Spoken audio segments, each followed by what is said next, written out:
The entire western coast of the state of California is bordered by the largest and the deepest of the planet's oceans, the Pacific Ocean. This ocean is massive. It extends from the Arctic in the north to the Antarctic in the south, and Asia and Australia in the west, and North and South America in the east. At a staggering 63,800,000 square miles, or 165,250,000 square kilometers in area, it is the largest division of the world ocean, making up approximately 46% of the Earth's water surface and about 1/3 of its total surface area. 1/3 of the entire surface of the Earth is the Pacific Ocean. It is larger than all of the land on the planet combined. The equator subdivides it into the North Pacific Ocean and the South Pacific Ocean. Its average depth is 14,040 feet or 4,280 meters, and the Mariana Trench in the western North Pacific is the deepest point in the world, reaching a depth of 35,797 feet or 10,911 meters. Though the people of Asia and Oceania have traveled the Pacific Ocean since prehistoric times, the Eastern Pacific was first sighted by Europeans in the early 16th century when Spanish explorer Vasco Núñez de Balboa crossed the Isthmus of Panama in 1513 and discovered what he called the Great Southern Sea, which he named Mar del Sur. The ocean's current name was coined by Portuguese explorer Ferdinand Magellan during the Spanish circumnavigation of the world in 1521, as he encountered favorable winds upon reaching the ocean. He called it Mar Pacifico, which means peaceful sea both in Portuguese and Spanish. The Pacific Ocean may have derived its name from being a peaceful body of water, but if you live in or near a beach community like I do, then you have seen the many faces of the ocean. It is beautiful and vast. Most of the times the Pacific Ocean, at least where I'm at, it is quite peaceful. Sometimes there are storms. The waves can come crashing into shore quite fierce at times. But, like Magellan said, it is Mar Pacifico. The ocean can be inhospitable. It can be frightening. It can seemingly swallow things whole. Vessels, ships, and planes can just be gone, vanished into the ocean. It can make people vanish, seemingly into thin air too. When something goes wrong in, on, or above the ocean, things can escalate alarmingly quickly, and the disasters that ensue can be devastating. In the 20th century, thousands upon thousands of people have lost their lives in maritime disasters. It is likely as I say that the RMS Titanic sinking of 1912 quickly comes to mind, as it is probably the most famed of ocean disasters. But in actuality, in terms of numbers of lives lost, the sinking of the Titanic actually ranks 4th on the list, with 1,517 deaths that night the ocean liner struck an iceberg in the North Atlantic and sunk. Canada placed 3rd with its Halifax explosion on December 6, 1917, when a fully laden French munitions ship, the Mont Blanc, collided with the Norwegian ship, Imo, in the narrowest parts of Halifax Harbor, killing approximately 2,000 and injuring about 9,000 people on the shore and in Halifax. To this day, It remains the largest accidental explosion of conventional weapons. And in second place, China's sinking of the Qianga, a passenger steamship packed beyond capacity with refugees fleeing the People's Liberation Army on December 4th, 1948. The suspected cause of the explosion was the steamship hitting a mine left by the Imperial Japanese Navy in World War II. The exact death toll is unknown, however, the estimates are between 2,750 and 3,920. And the worst maritime disaster of the 20th century goes to the Philippines with the sinking of the Donna Paz on December 20th, 1987. It was a ferry bound for Manila with, again, more than its capacity of unlisted passengers. It collided with the oil tanker, the MT Vector, in the Tablas Strait. The oil tanker exploded, erupting into flames, igniting the waters, which were also shark-infested. An estimated 4,386 people lost their lives, with only 24 survivors. But these stories, these collisions with vessels, or in the case of the Qianga, with an unseen underwater mine, these are disastrous accidents. But I kind of wanted to highlight some of the worst things that could possibly happen to people in the ocean. I have listened to a number of podcasts tell the stories of people who have gone missing, presumably overboard on a cruise. These stories are absolutely fascinating. Don't worry, this isn't a cruise ship disappearance story. I just can't imagine being on some fabulous cruise and somebody, or even one of my travel companions, vanishing off of the ship. It's terrifying to think about. Someone just wiped off the face of the earth, swallowed up by the sea. Since 2000, there have been approximately 200 cruise ship disappearances, with 23 of those happening in 2012 alone. Can you imagine 200 people in the last 17 years just poof, gone just like that, somewhere in the ocean? It sends chills down my spine. Like I said, this isn't a tale about a cruise ship vanishing, and is not going to be a story about an accident on the water. It's not about anyone who'd gone out for a day sailing or a recreational activity and never came back. This isn't about anyone getting lost at sea in turbulent waters or a dramatic shift in the weather conditions. This is worse. Today, I'm going to take you on a detour to the exquisite Southern California community of Newport Beach, where one young man who hatched a plan so malicious, so cruel, one would be hard-pressed to find a story with a criminal so cold-blooded as he. This man used the limitlessness of the Pacific Ocean as his weapon of choice when he carried out his murderous plan. In today's episode of California Dreaming, the tale of Lost at Sea. Tom and Jackie Hawks, by all accounts, were a vivacious, adventurous, beloved couple hailing from Prescott, Arizona. The couple, preparing to enter into their retirement years, had purchased a 55-foot yacht in 2000 and named it the Well-Deserved.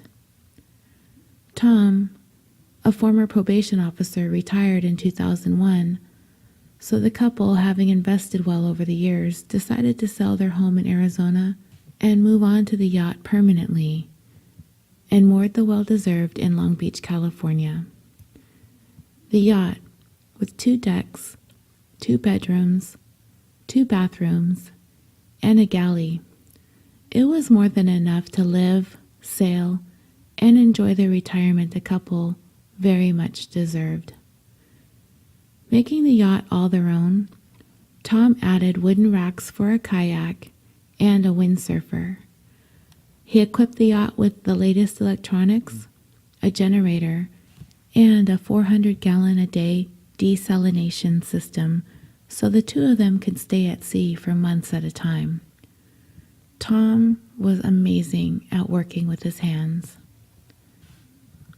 Tom met Jackie, who would become his second wife, at a chili cook-off in 1986. The couple immediately hit it off. They were both fitness enthusiasts. Tom worked out at least an hour and a half every day, and Jackie went to the gym religiously as well. Tom was an Arizona arm wrestling champion, and he competed in bodybuilding competitions into his early 50s. This man was in tremendously great shape. Jackie grew up in Mentor, Ohio, and moved to Arizona after high school. In 1985, she was on the back of her first husband's Harley Davidson when a car pulled out of a side street and crashed into them, killing her husband instantly. The accident not only left Jackie barely clinging to life, it left her unable to ever have children on her own, which makes what happens later on in this tale even more sad to tell. 3 years after meeting, the couple got married. His 2 boys, Ryan and Matt, lived with them most of the time, and they even called her mom. Jackie was a very much welcomed and loved addition to the Hawks family. They were very, very close, and Tom, well, he absolutely adored Jackie. She was the world to him. A friend of the couple said in an interview that Tom would walk on water for her, that they'd never experienced a couple that much in love, that compatible together. Ever since Tom was a child, boating had been a passion of his. Growing up on a family ranch in Chino, his family would frequently take their trawler to Catalina Island, and this enthusiasm for boating carried on throughout Tom's life. He always had a powerboat, and he shared his passion for boating with his boys, and eventually with his second wife, Jackie. Pretty much every weekend and every vacation was on a boat for the Hawks family.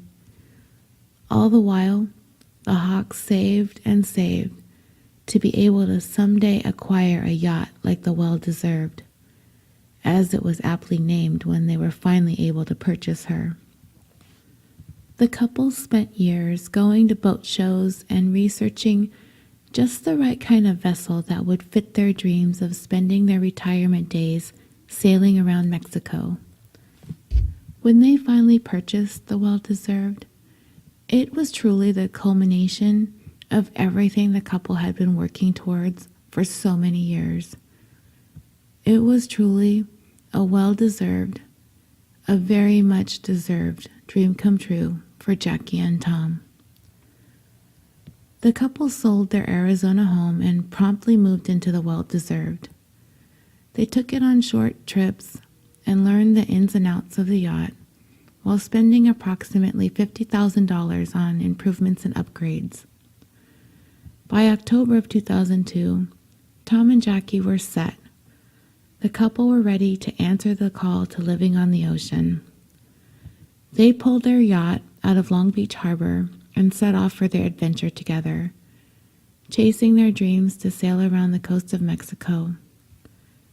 They cruised down the coast of Baja California and made their way towards Cabo San Lucas and into the Sea of Cortez, stopping all along the way in Baja as well as the mainland Mexico, all the while documenting all of their adventures on home video.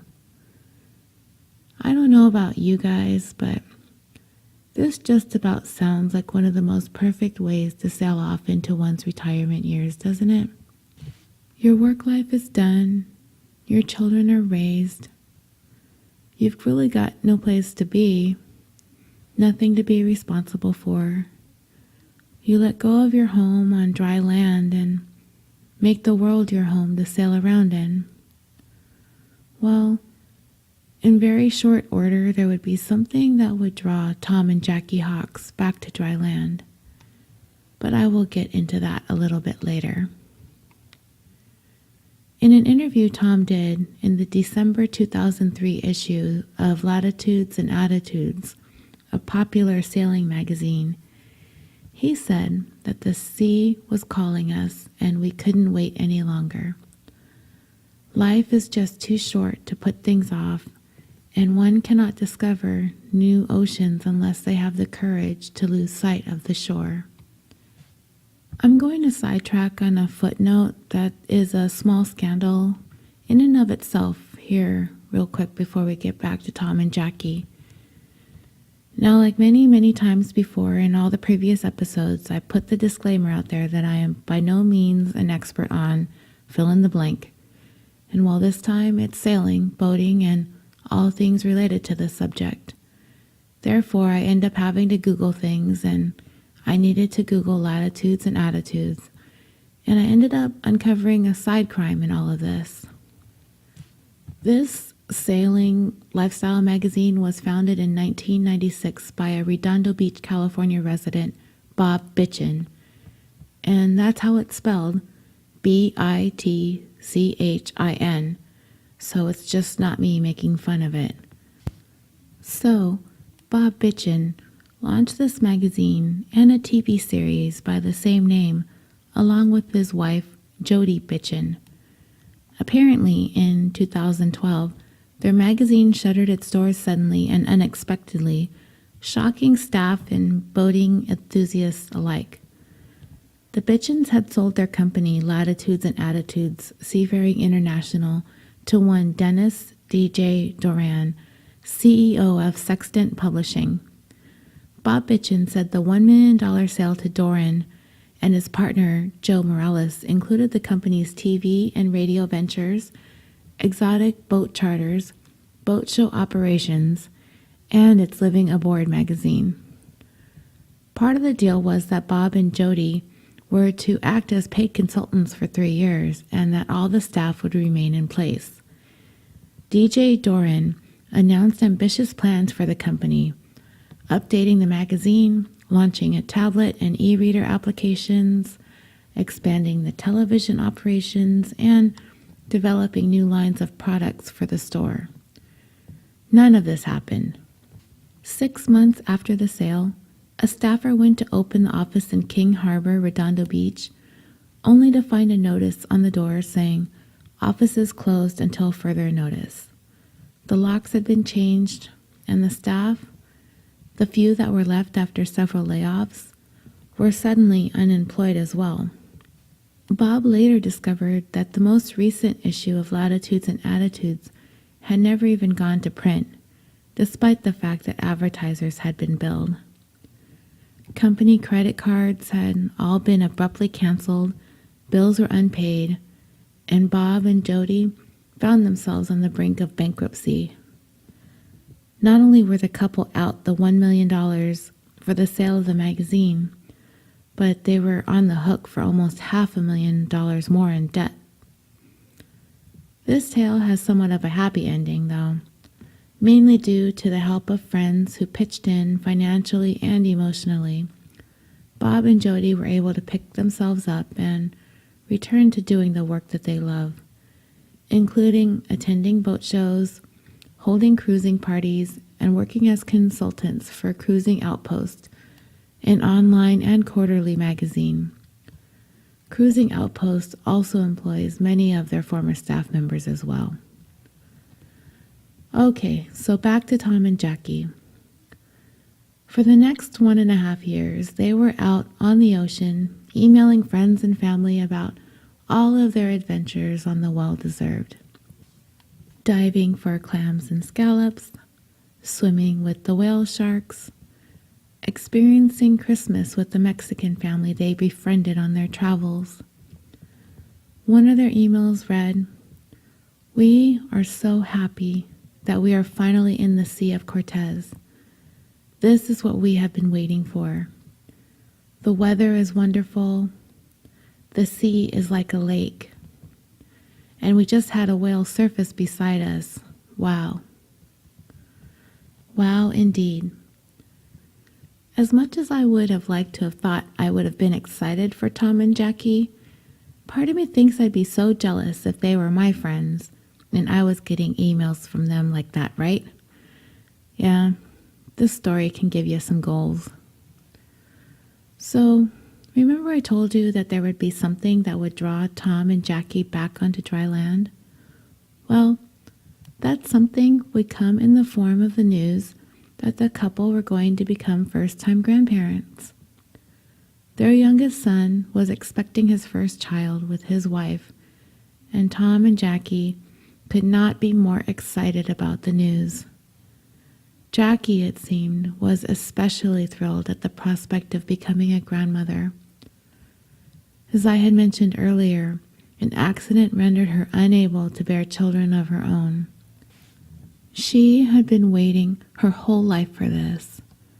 This would be the very first chance she would ever have to have a newborn in her life, and she did not want to miss a moment of it. This meant that Tom and Jackie, and the well-deserved, would have to sadly part ways.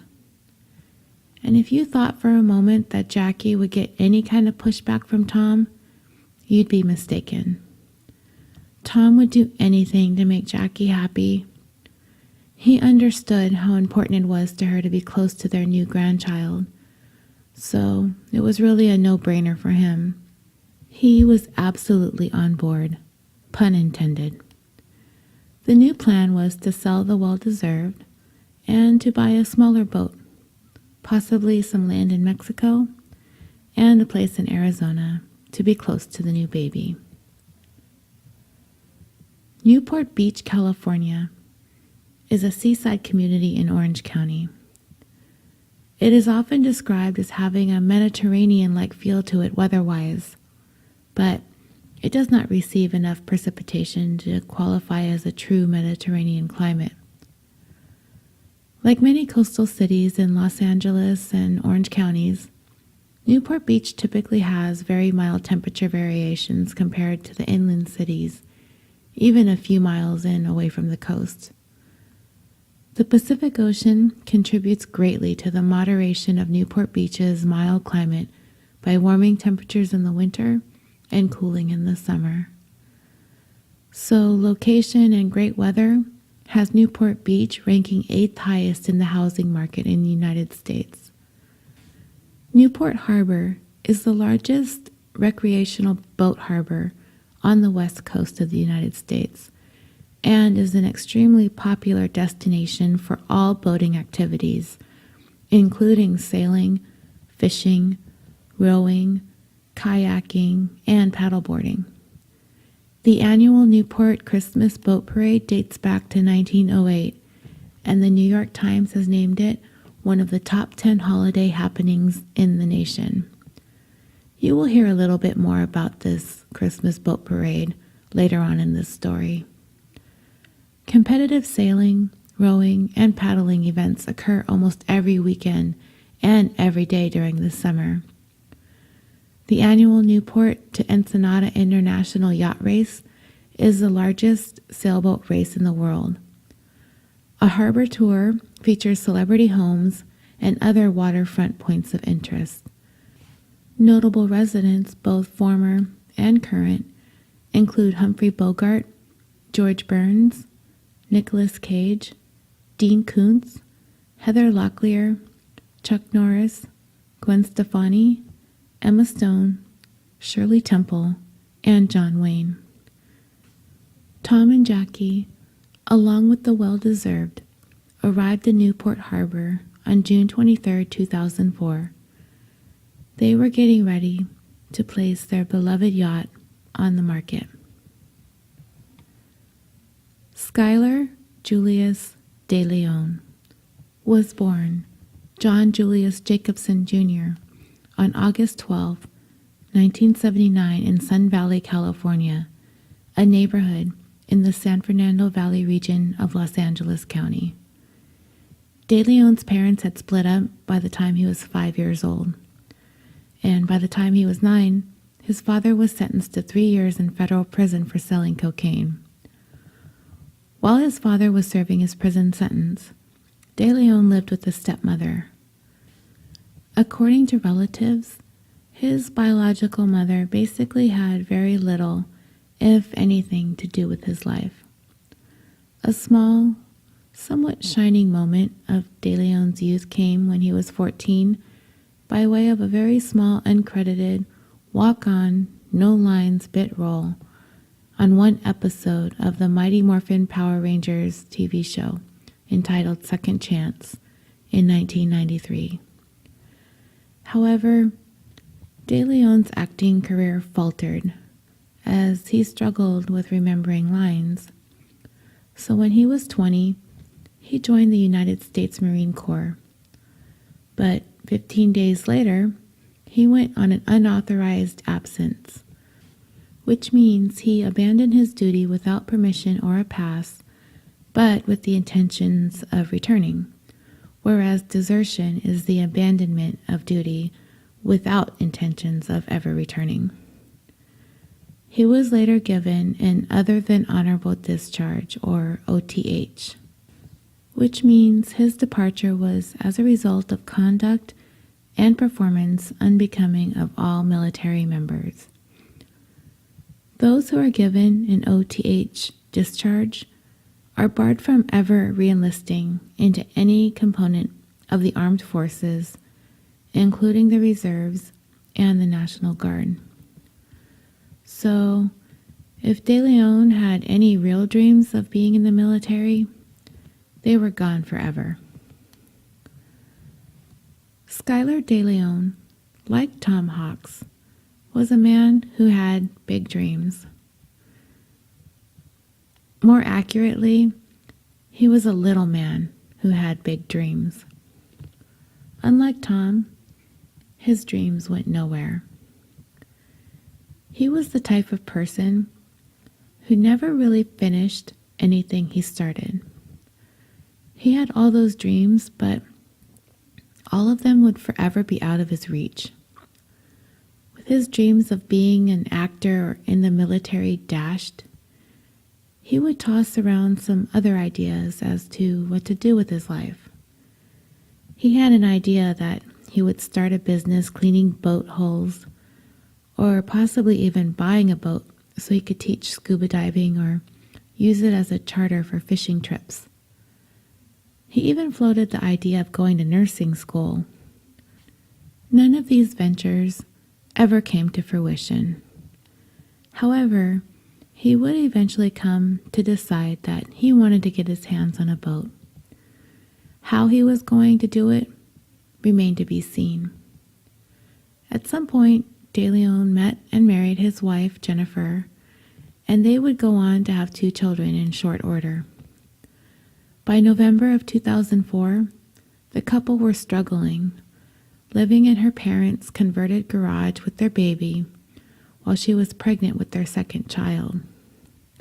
Jennifer would go on to play a pivotal role a little bit later on in this story. A couple of years before the Hawks would come to cross paths with the De Leons, Skylar De Leon was finding it difficult to stay out of trouble. While Tom and Jackie were enjoying the fruits of their labor, sailing away their retirements off the coast of Mexico on the well-deserved, De Leon had landed a job as an appraisal contact at a mortgage lender, Ditech. However, on December 9, 2002, he was arrested with 2 other Ditech employees burglarizing the Anaheim, California home of a coworker. He was armed with a loaded gun and plastic handcuffs. De Leon pleaded guilty and was sentenced to 1 year in jail and 3 years probation and ordered to pay $200 in restitution. A judge had allowed De Leon to serve his time in a work release program at Seal Beach City Jail in which DeLeon was allowed to hold a job during the day and return to the jail at night. DeLeon paid $70 a day for the program, or approximately $2,000 a month. It's unclear how DeLeon managed to pay to be in this work program. While DeLeon was serving his time in Seal Beach, he befriended a man by the name of John Peter Jarvie, known by his family as JP. He was a licensed pilot and a jewelry maker by trade. However, through the better part of his life, JP struggled with drug addiction, peppered with periods of sobriety. As an adult, he suffered some back issues which required surgeries, and this resulted in addiction to painkillers. In the years JP was able to remain drug-free, he was successful. He became a pilot and flew small planes around the country. He became a popular announcer for a traveling air show known as Team America. He also learned how to make custom jewelry and found moderate success in that venture.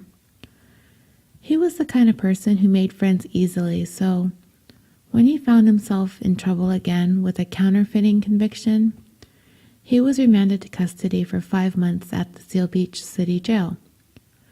He and DeLeon became fast friends. On December 26, 2003, JP told his mom that he was going down to Mexico for a no-lose business deal. He subsequently went to the bank and cashed 2 checks in the amount of $25,000 each. The next day, DeLeon, his cousin Michael Lewis, and JP drove down to Mexico for this so-called no-lose business deal.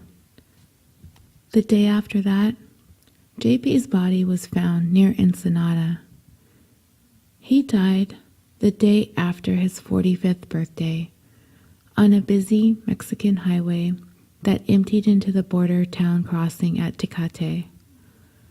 His throat had been slit from ear to ear, and he slowly bled to death in the sagebrush, a few feet from a road where thousands of people were driving into the United States. Later on that same day, DeLeon paid $18,000 in $100 bills to a Costa Mesa, California boatyard to refit his 26-foot cabin cruiser, deposited about $21,000 in cash into a bank account, and bought a $2,200 wedding band for his wife.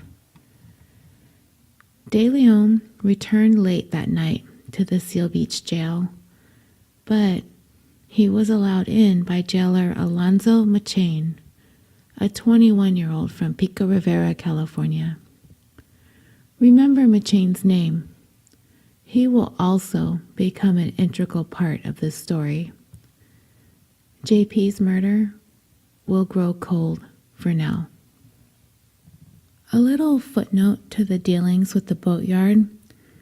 The owner of the place ended up having to file a lawsuit against DeLeon for a balance of $7,500 owed in addition to the $18,000 deposit he had paid up front for the work on his cabin cruiser.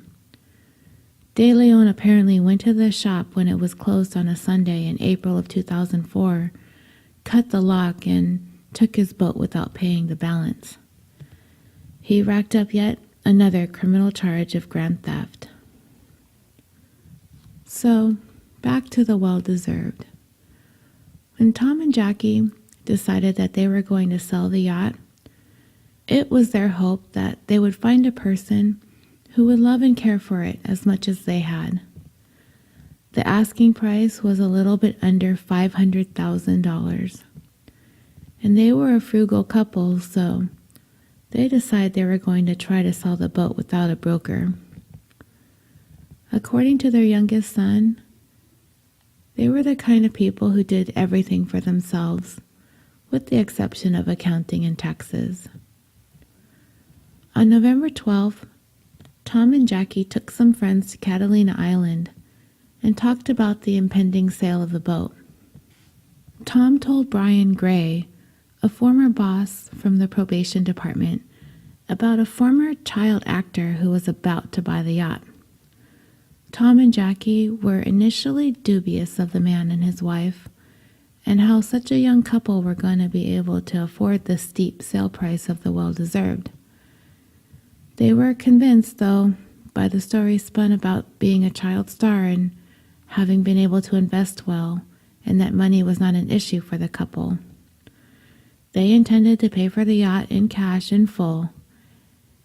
Tom and Jackie were easy to convince, apparently, once he showed up with his lovely wife Jennifer, who was very visibly pregnant at the time, and their little toddler, with whom Jackie was completely enamored, as they were two new grandparents themselves to an infant baby boy.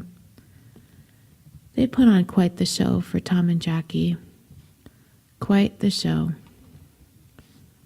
On November 15th, Tom spoke to friend Carter Ford by phone as he and Jackie waited for De Leon to come aboard for the final test drive. Tom told Carter that he wanted to make sure that the new owner knew how to operate everything before the sale was finalized. Carter Ford would say later in an interview that, in Tom's eyes, this nice kid was buying the boat. A little while later, Jackie called Carter and left a voicemail and said, "We're out at sea." That would be the last time anyone would ever hear from Tom or Jackie again.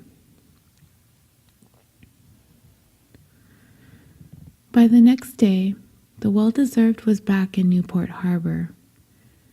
De Leon began to proudly tell friends and family about the boat he had bought. He emailed a picture of the well-deserved to a relative and said that he could not wait to ride it in Newport Harbor's annual Christmas boat parade, which was coming up soon. A few more days passed, and it had been a week. Tom and Jackie's family had not heard from them, and they were beginning to become concerned. It was very unusual for them to not be in touch with anyone for more than a day or so. As a matter of fact, Tom and Jackie called their boys just about once a day, at least.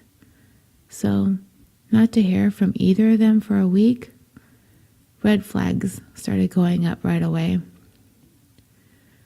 Nobody really knew what to think. They were definitely free spirits. They loved to be on the water. They spent so much time perusing around Mexico. Maybe they were just having the time of their lives and were just wanting to be off the grid with each other. But still, it was way out of character for them. Free spirits or not, it simply wasn't like them. Thanksgiving arrived and the family struggled through it as best they could, trying to make the holiday feel as normal as they could, but it just wasn't right. It wasn't going to be normal without Tom and Jackie. Also, on November 26th, there had been an attempt to access Tom and Jackie's bank account in Mexico. But what did all of this mean? Nobody could have really known at the time, but could it have been the couple? Perhaps. Finally, Tom's brother decided to go and take a look at the yacht, which was still in the harbor.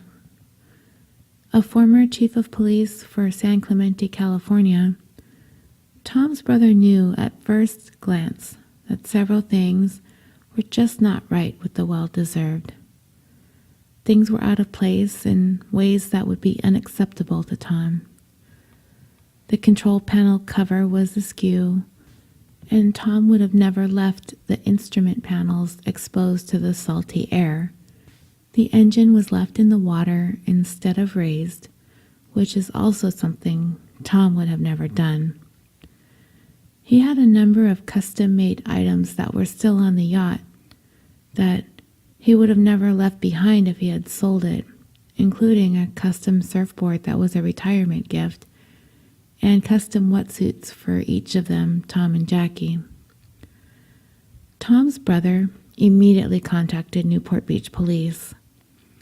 Once the police became involved and saw that there had been no activity on their bank accounts except for that one attempt, nor any activity on their phones, and the boat had been docked now for more than 2 weeks with the couple nowhere to be found, a missing persons report was immediately filed for the couple. Also missing was Tom and Jackie's silver Honda CR-V. Because the vehicle hadn't been found yet, the missing couple's family was still holding out hope that maybe they just took off on a road trip and just didn't feel the need to be in touch for a bit.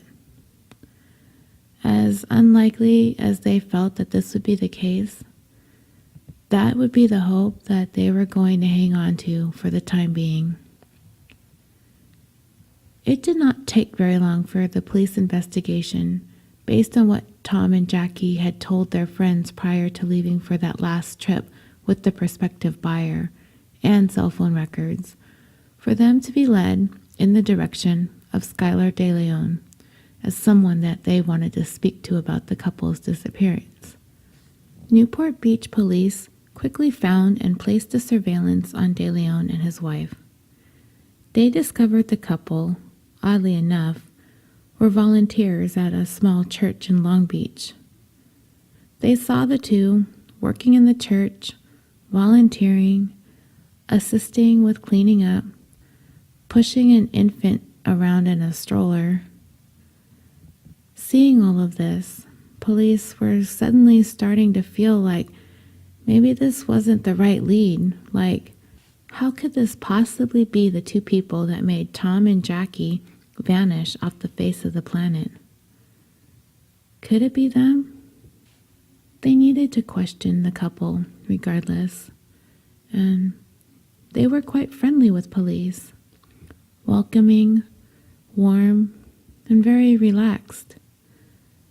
Police again were thinking that maybe this whole thing was a legitimate purchase and they needed to let this lead go and move on.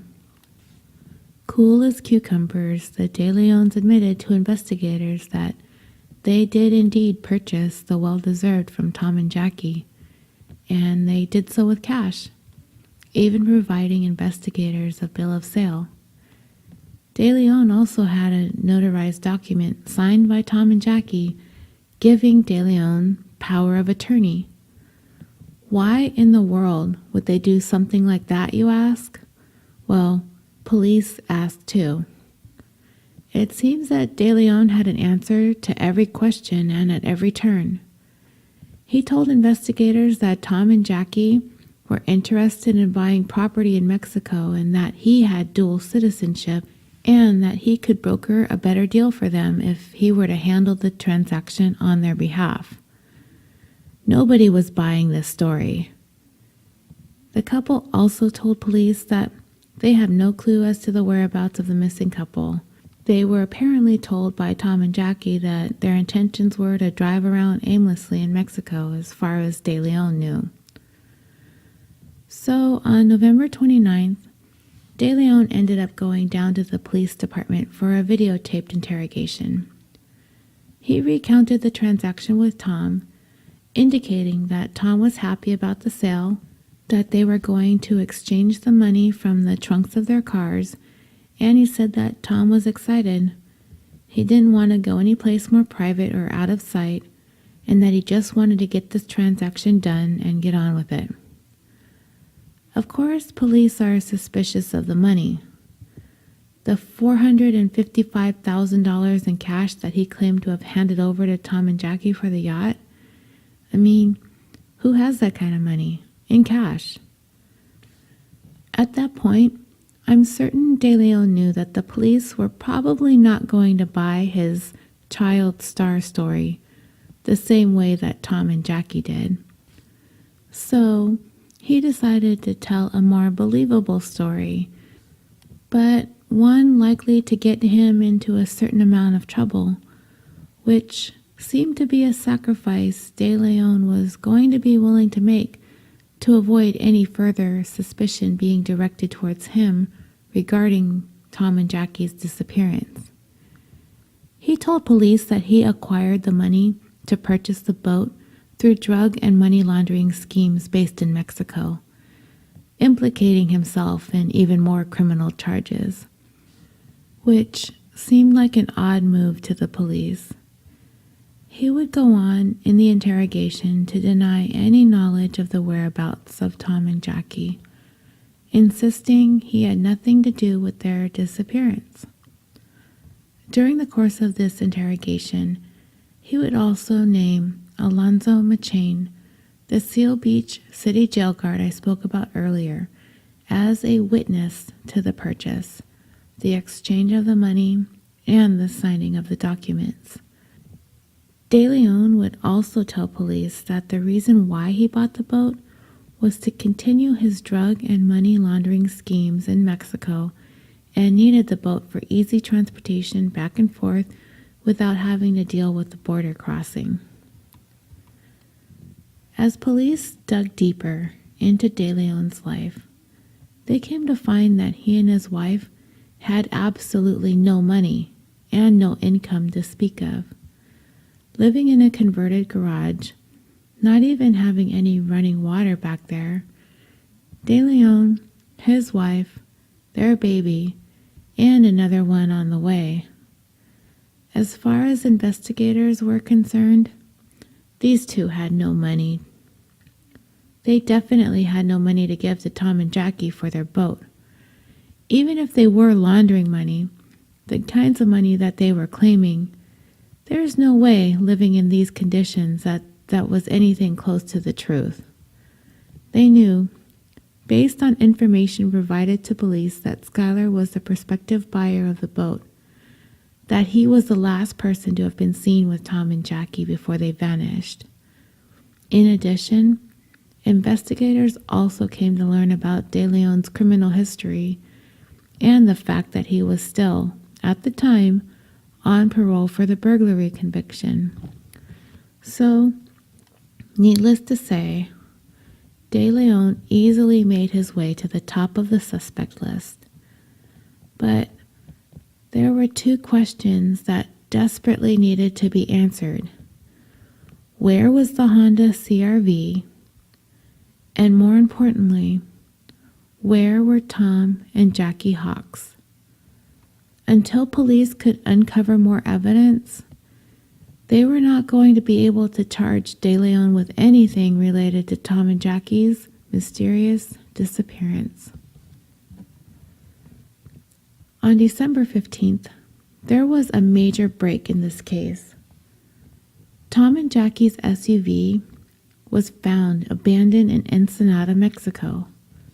Whatever hopes the couple's family had that they were still alive somewhere, cruising around Mexico in their SUV, were dashed when their car was finally discovered. During a previous interview with De Leon, investigators asked him specifically if there would be any reason why they would find his fingerprints or DNA in the vehicle belonging to Tom and Jackie.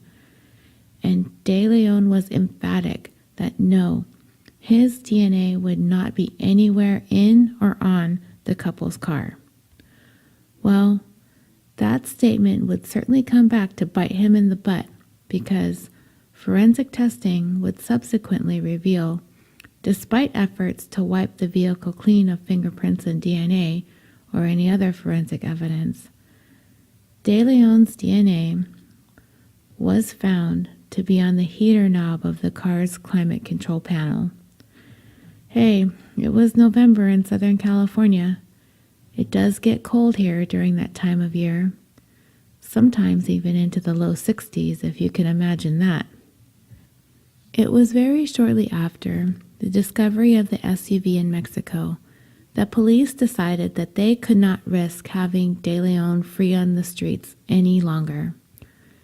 They decided they were going to arrest him, but They weren't going to charge him with anything related to Tom and Jackie. They didn't have enough evidence for that just yet. They were going to go ahead and arrest him so that they could keep him on custody of charges of money laundering, a crime he had admitted to in a videotaped interrogation.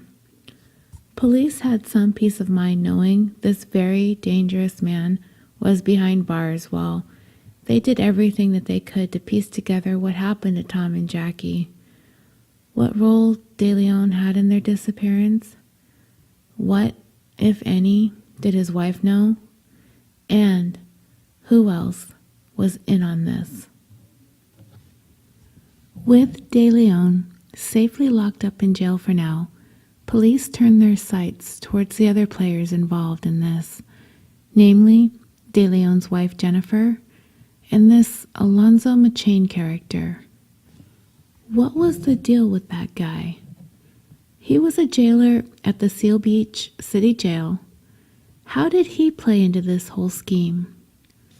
For DeLeon, did having someone on the right side of the law supposedly going to make his story of purchasing this boat from Tom and Jackie come off as more legitimate? Perhaps.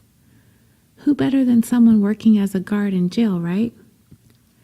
Investigators needed to track down this Alonzo McChain and find out exactly what he had to say about all of this, what he knew about the disappearance of Tom and Jackie, and what, if anything, did he have to do with this? Well, it just so happened that McChain abruptly left his job at the Seal Beach City Jail and absconded to Mexico. You know, whenever we hear these stories about these characters fleeing prosecution by leaving the country, they more often than not always seem to want to return to the United States or need to return. I don't know if this is because they're homesick and they miss their families, or if they're out of money, or they think the heat has died down. Whatever the case, these people always try to make their way back across the borders, where if they would have just stayed put and never came back, they likely may have never been captured. But in March of 2005, 4 months since the disappearance of Tom and Jackie, McChain made his way back to the United States, and he was quickly brought in for questioning about his knowledge of the case. McChain quickly rolled over on DeLeon, offering up a full confession as to what the plan was regarding acquiring Tom and Jackie's yacht, his role in the whole thing, who all else was involved in the plan, and the whereabouts of the missing couple. It's because of McChain's full confession that we are privy to all of the sordid details that led to the vanishing of Tom and Jackie. And this, my listeners, is not going to be an easy story to tell. And it's not going to be easy to listen to. The details are so chilling. They may have you questioning not only how in the world anyone could conceive a plan so cold, how could anyone even carry out a plan like this? The details are so sad, and they're so scary. And if I could bring you guys any kind of solace in all of this, I hope there could be a tiny bit of comfort found in the fact that Tom and Jackie had each other in their final moments. DeLeon wanted the well-deserved, and he intended to make it his, but he had no money. That, of course, wasn't going to stop him from getting his grubby little hands on Tom and Jackie's beautiful yacht. When DeLeon answered the ad for the boat for sale, he brought McChain along with him for the initial contact with the sellers. Of course, being savvy and intelligent people, Tom and Jackie were immediately apprehensive of the two men. I mean, who were these guys? DeLeon, this baby-faced, squeaky-voiced young man, and this even younger, almost kid, Who were they trying to fool? Tom was interested in a cash transaction, and sizing up these two guys, there was no way they had the kinds of money Tom was looking to sell the well-deserved for. So, De Leon initially walked away, knowing that he needed a plan B. Enter into the plot his beautiful, pregnant wife, Jennifer, and their toddler. These were going to be De Leon's props in order to sell his story to Tom and Jackie, that he was a former child star, and that he made and continued to make money off of residuals and investments. This was his pretty pregnant wife, and this was his cute kid, and they really wanted to invest some of his child acting money into this beautiful yacht for his family. Needless to say, it did not take long for Tom and Jackie to fall for the young couple's story. De Leon had played his hand well. The unsuspecting Tom and Jackie, trusting to a fault, bought the lies, hook, line, and sinker. They shook hands on the deal, and Tom and Jackie considered the well-deserved sold to one Skylar De Leon, apparently independently wealthy former child star, and his young wife, Jennifer. The sale of the well-deserved for Tom and Jackie would be a bittersweet event. They loved this boat with all of their hearts. It was everything they had ever dreamed of having. They had 2 good, wonderful years with her, having set sail up and down the coast of Mexico, but sometimes unexpected things happen in life, and the birth of their grandson was all it took for them to find themselves ready to part ways with their well-deserved. Having come to terms on an agreement for the sale with De Leon, Tom and Jackie took their yacht for one last go-round out to Catalina Island with some friends. They documented their final sail and home video. You can find footage of Tom and Jackie's home videos online. But to be fair, I have to warn you. When you see this happy couple, so happy, so in love with one another, it's almost guaranteed to break your heart into a million pieces, knowing how their love story is going to end. On November 15th, 2004, Tom and Jackie were set to finalize the deal with De Leon. Papers were to be signed, ownership was to be turned over to the young couple, and $455,000 in cash was to supposedly exchange hands. Tom, wanting to be certain that De Leon was familiar with the ins and outs on how to run the well-deserved, wanted to take him for one last sail around, just to show him. It was important to Tom that the yacht was going to be left in good hands. That day, De Leon showed up with McChain, and with another man whom De Leon introduced as his accountant, one John Fitzgerald Kennedy. Yep, that was his name, JFK. But an accountant he was not. JFK, I don't know if I like calling him that.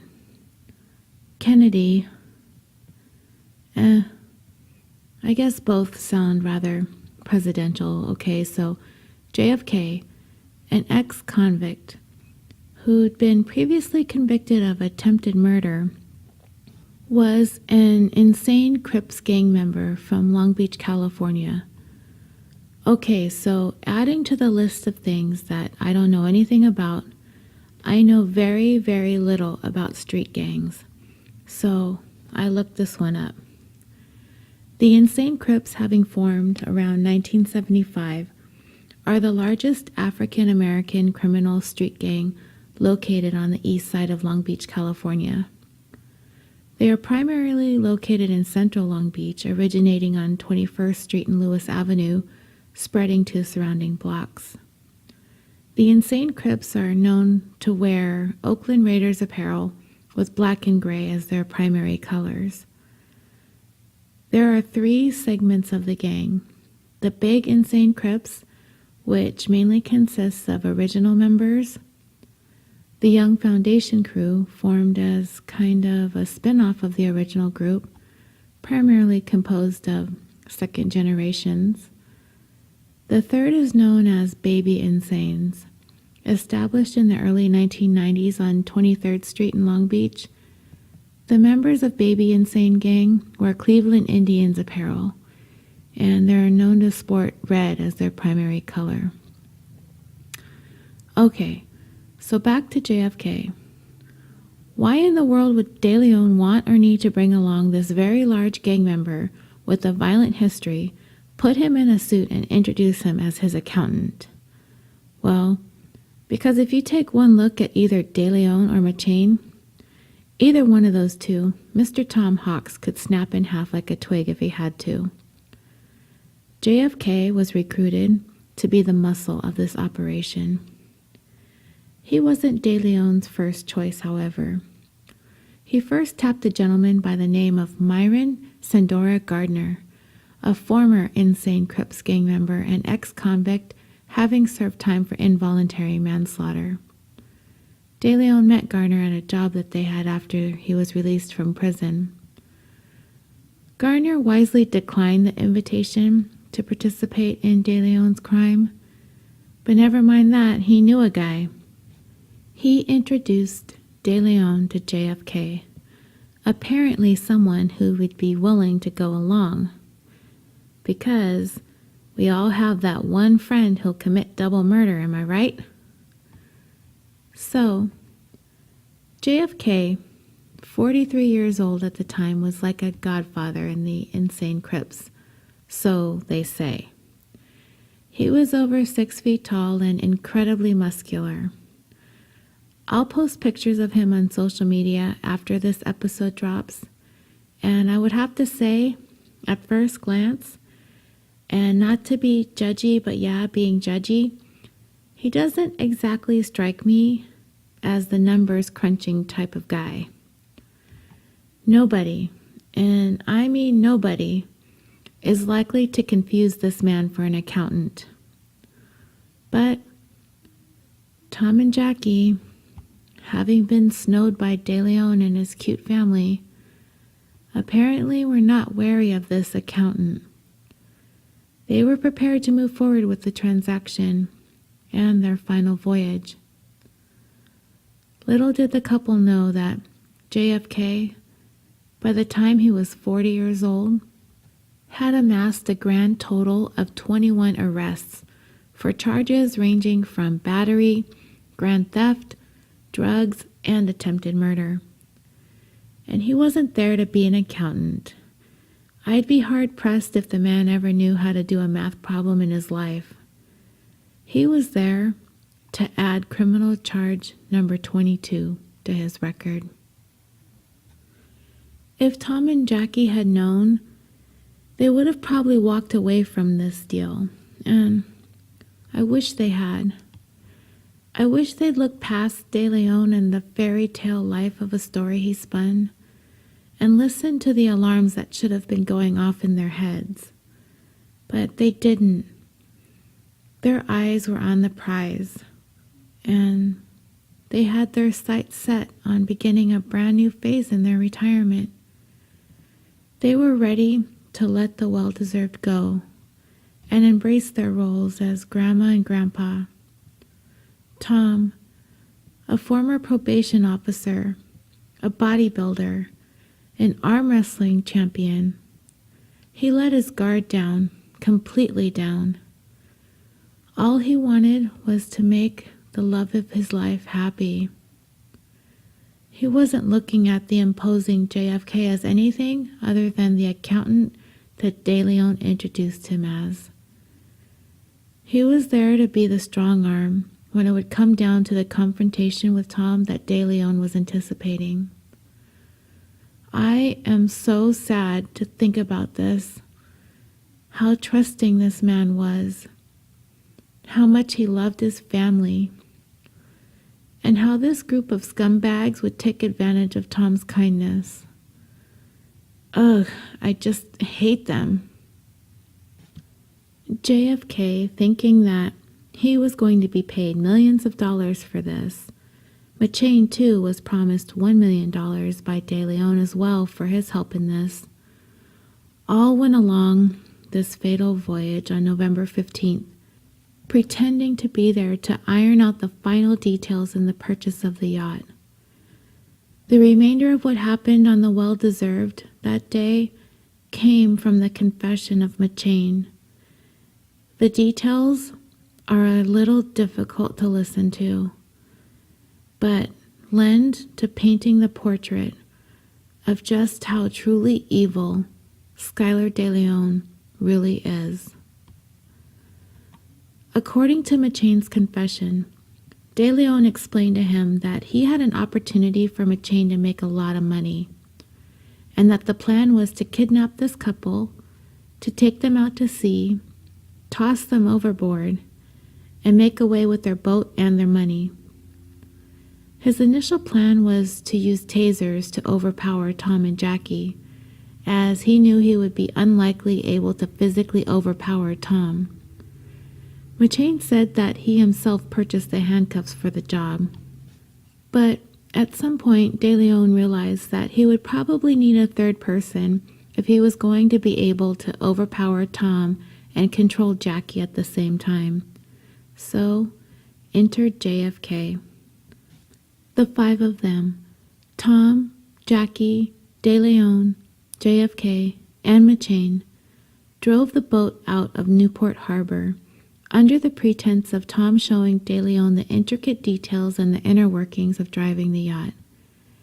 At some point, JFK was to pretend to begin feeling seasick and needed to go down to use the restroom. Tom went down there with him to show him where it was at, and that's when JFK sucker punched Tom, subdued him, and restrained him. Jackie suddenly became aware, hearing some of the commotion coming from down below, that something was wrong.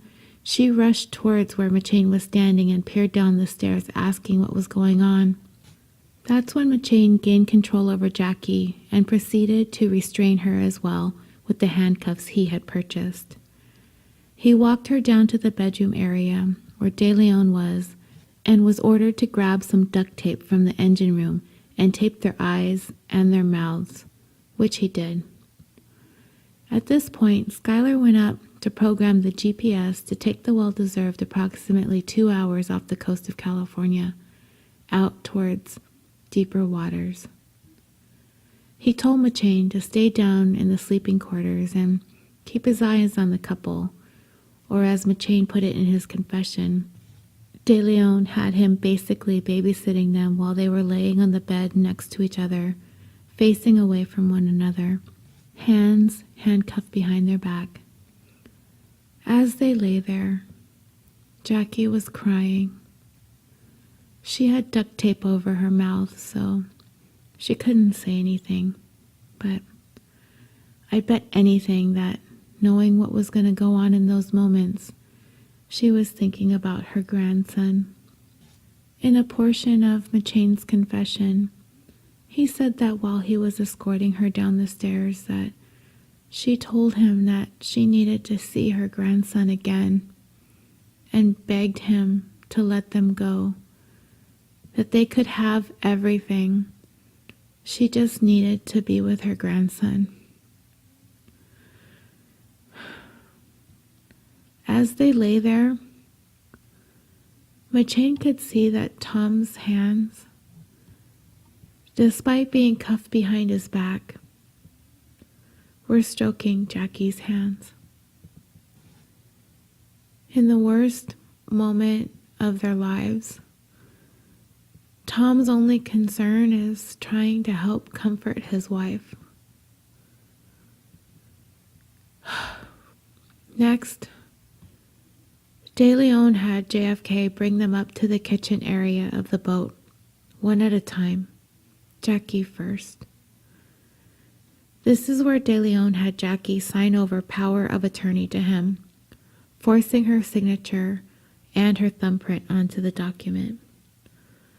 What he didn't know at the time, and in an effort to send a message to anyone who would ever see this paper with her signature on it, she left the S off of her last name.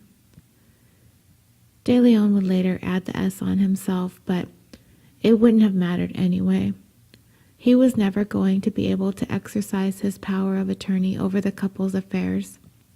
He wouldn't get that far. Tom was brought up next to sign and provide his thumbprint for the document. When all of this was done, the trio began looking for the spare anchor, and De Leon started duct taping the couple together. JFK returned with the anchor and chain. Tom, knowing in his heart and in his mind that he and Jackie were going to their deaths, he made one final attempt to save himself and his wife.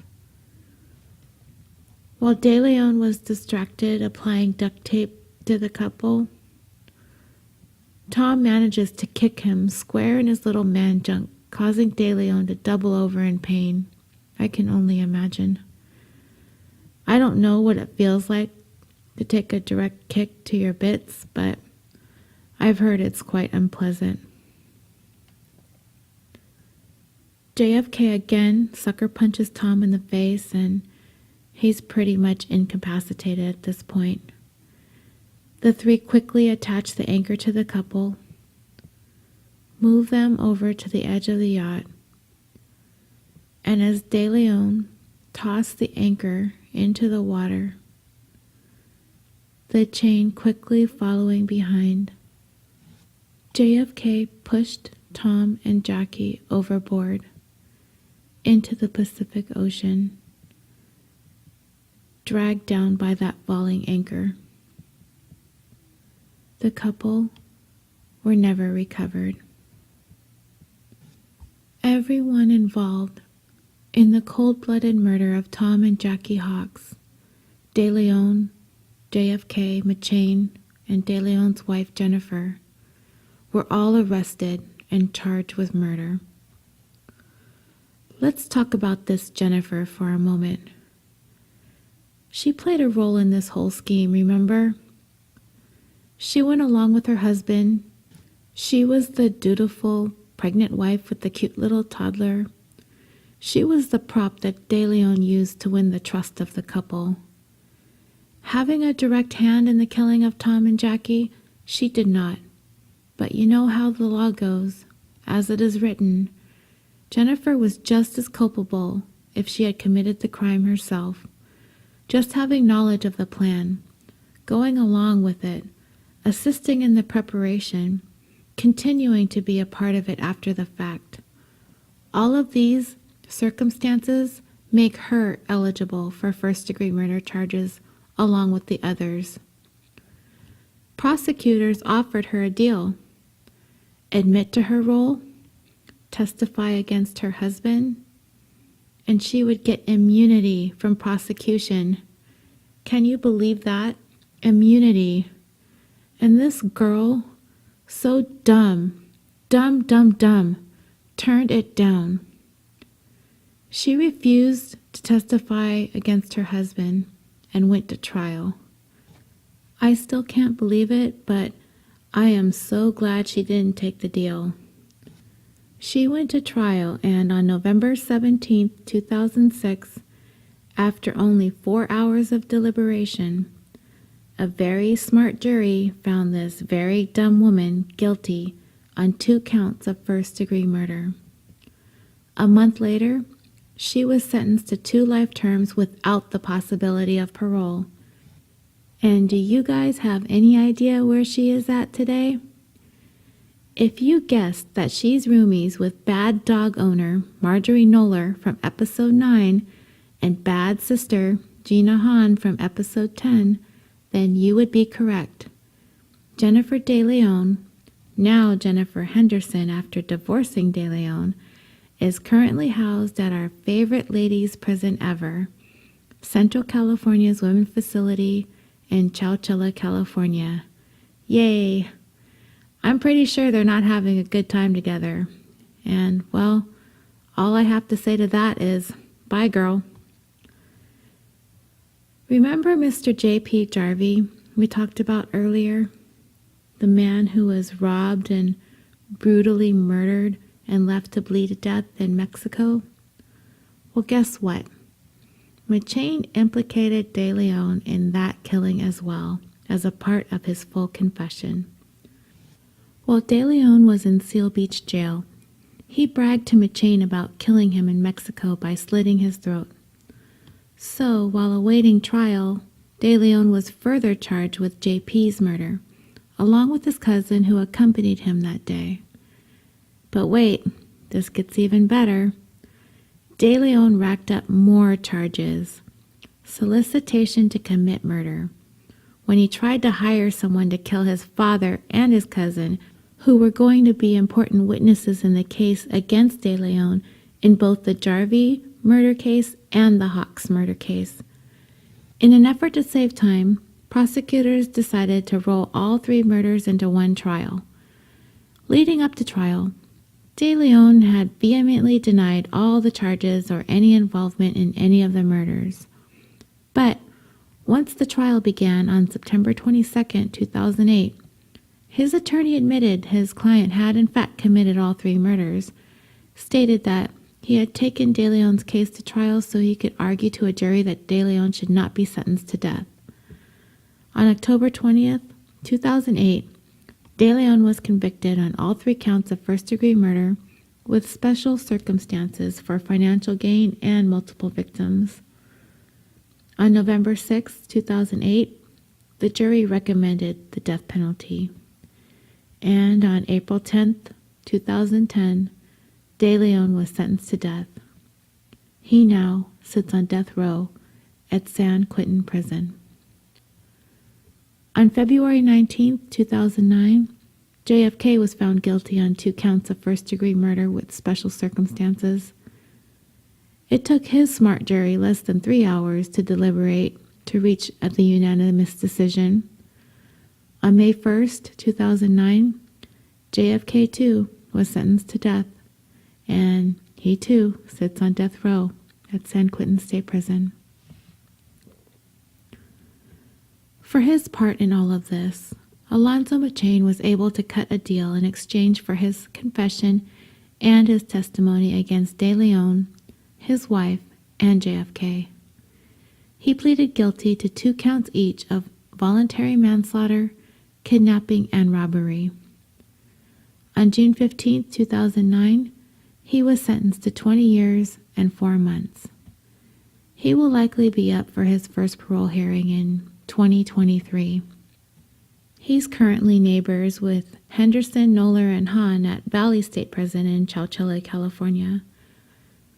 I found McChain's involvement in any of this most perplexing. At the age of 20, it seemed as though the young man was off to a pretty good start in life, headed in the right direction, having obtained work as a jailer at the Seal Beach City Jail. It seemed like he was on his way to a long, promising career with the Corrections Department. Of course, he must be personally held responsible for his role in the brutal killings of Tom and Jackie. But there is a small part of me that feels a little bit bad for the guy. If he had never crossed paths with De Leon, things would have gone very differently for McChain.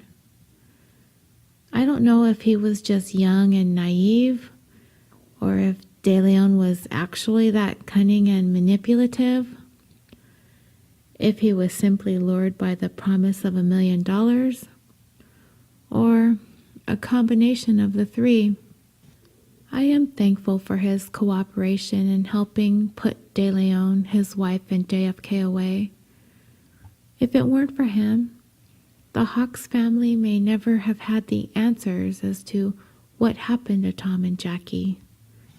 He's the only one of everyone convicted in this case that's ever going to have a chance at life again.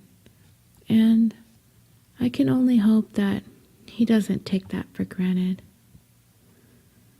In March of 2009, the friend who knew a friend who'd be willing to help DeLeon carry out his murder plot, Myron Gardner, pleaded guilty to accessory after the fact, and the murder charges against him were dropped. The moral of his story?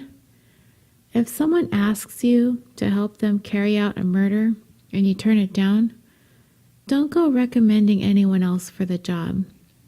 You're going to get murder charges brought upon yourself as well. Another dummy in this case, I swear. Skylar DeLeon sure could spot people's weaknesses from a mile away. He found the dumbasses in his wife, McChain, JFK, and Gardner. And sadly, he was able to find the soft spot in the Hawks for their kindness and their compassion and their trust. They paid with their lives. Thank you so much for joining me on this 14th episode of California Dreaming. If you would like to further discuss this case, please feel free to join me on the California Dreaming discussion page on Facebook. We've had a few really great conversations there about the cases we've covered thus far.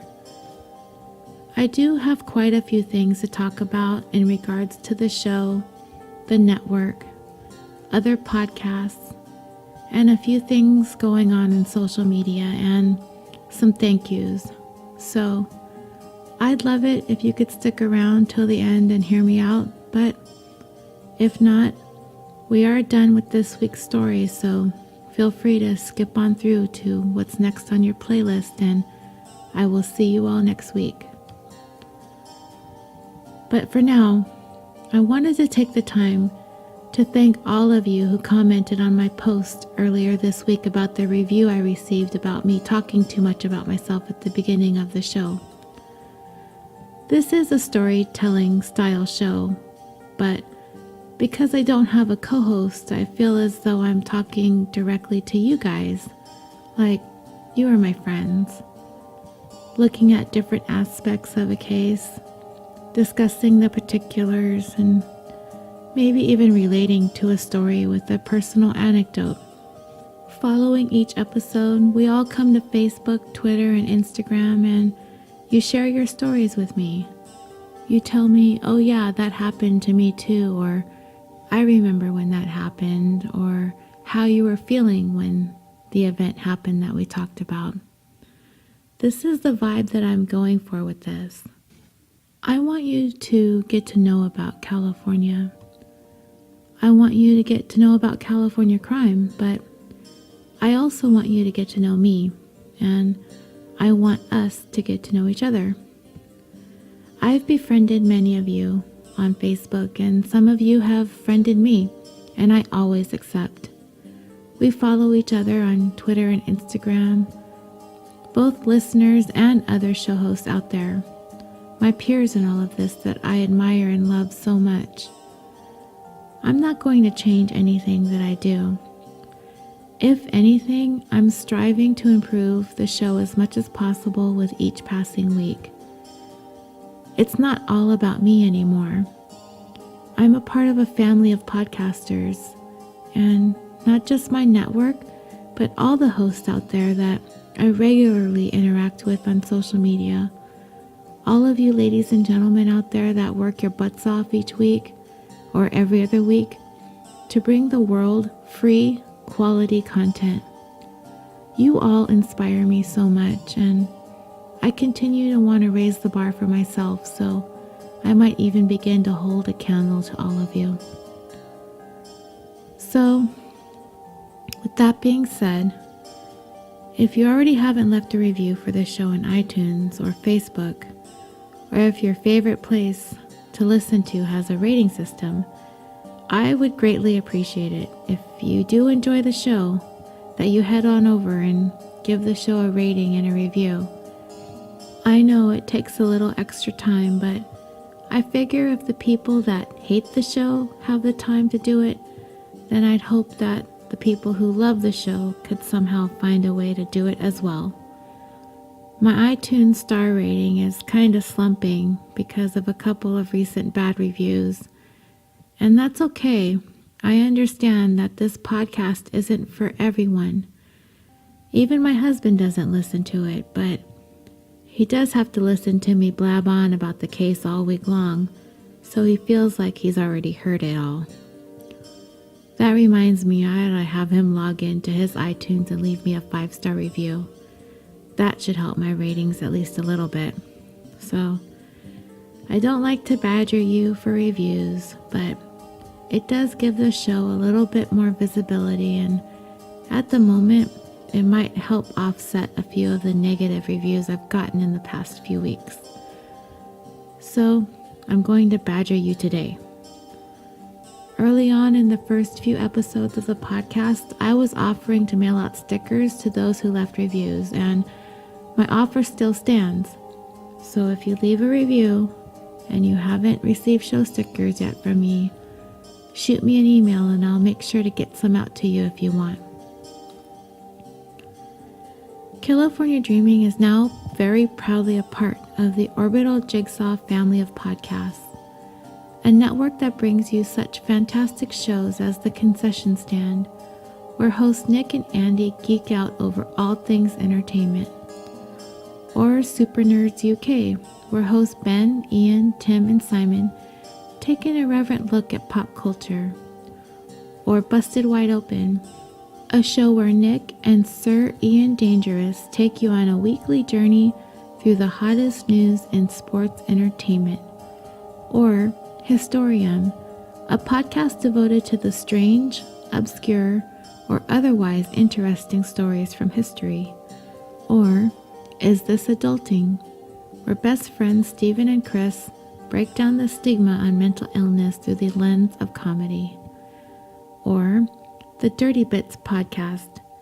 Join host Tawny Plattis, who, by the way, broke the internet and crashed our server with her awesomeness this week. Join her for her casual retellings of the sexy, scandalous, and salacious stories your history teacher likely left out. Or For One Owned, a show where hosts GT, Dak, Kevin, Jack, and Matt fill your ear holes with all things gaming. And of course, Insight. Join hosts Allie and Charlie as they take a new look at true crime, mysteries, and forgotten history. And lastly, one that I've been forgetting to mention in my past shows since I've joined Orbital Jigsaw, and I'm so sorry to the kids of Insight Junior, a podcast that explores mysteries, myths, and legends designed for all ages. If any of these shows sound like they might pique your interest, visit www.orbitaljigsaw.com and click on their links. Also, I'd like to announce that the Orbital Jigsaw family of podcasts has also launched its merchandise store. So, if you think you absolutely cannot live without a California Dreaming hoodie, mug, or phone case, then hurry on over to the store. I'll post a link in the show notes and on social media. Everything has the new logo on it, and I'm currently working on getting some new designs up in the store, but I don't know how to design. I'm out there harassing people, begging for help, so if you think you might have a cool idea or something that meshes with the design and colors of the show's cover art, something clever, dreamy, with the West Coast vibe, yet murdery, hit me with it. I need all the help I can get. Sorry, I have no shame. I do need to give a big, huge shout out to Rhett, who helped me with some new ideas and designs for some of the merchandise. He is so sweet and so kind to have reached out to help me. He co-hosts the Brain Trust Bros podcast, along with Jared and Sean.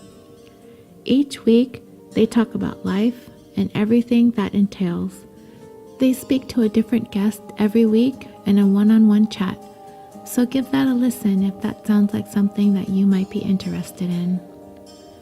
I also want to take the time to extend my deepest gratitude to those who have become a patron of the show: Stephanie, Eileen, Jen, Mary, and two of my favorite shows, True Crime Fan Club and Moms and Murder. If you like California Dreaming, those are two shows that you must check out, because I'm pretty sure you'll like them more. The host of True Crime Fan Club also has another show, We're All Just Pretending, a show that's kind of like Dear Abby but with a twist. And Moms and Murder are two moms who think they're funny hosting a true crime podcast out of the lovely state full of true crimes, Florida. So that would make them the almost most infamous moms in Florida. Give them a listen if you want murder, chatter, and giggles. I also want to tell you guys that I did my first interview ever with Edward, the host of the Unfound podcast.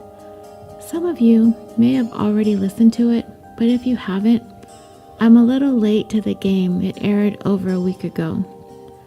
His show is an interview-style podcast that speaks to a friend or family member of a person that's gone missing.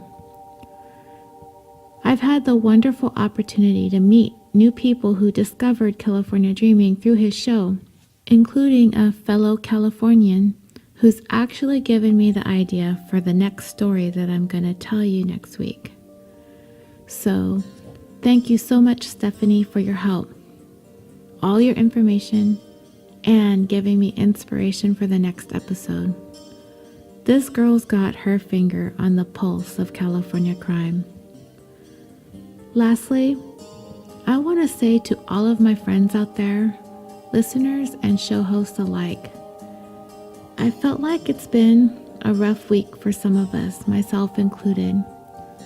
I started off with the review that made me kind of sad because it wasn't exactly the most constructive thing in the world, and it kind of was more of a personal attack on things that I can't control, like my voice.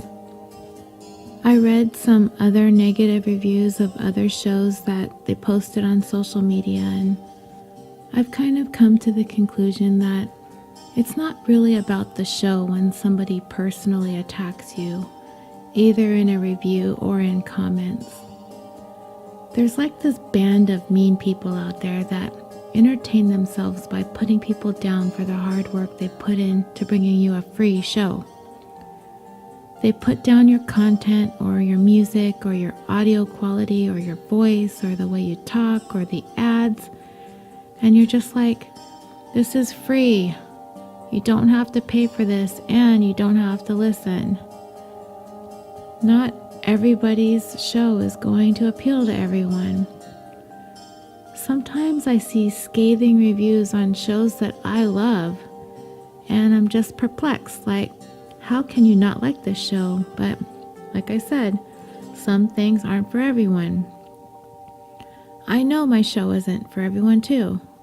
It's quiet. It can be sad, moody, depressing, violent, intense at times. I'm still learning the ins and outs of doing this kind of work. I'm not a professional at it by any stretch of the word. I did all this on a wing and a prayer, and I'm incredibly lucky that I found a home with Orbital Jigsaw, who's been able to step in and help me refine the show so that all of you can have the best possible listening experience. But if you don't like, you don't have to be a meanie and say not nice things on iTunes and Facebook. At me, or anyone for that matter. I know my weaknesses, but if you feel the need to tell me how crappy my show is, that's fine. I will try to learn and grow from it. However, I'd rather you just move along and find another show to listen to that's more to your liking. There is something out there for everyone, and it's all free. And with that, dreamers, if you've made it this far, then you're likely a non-hater, And until next time, sweet dreams.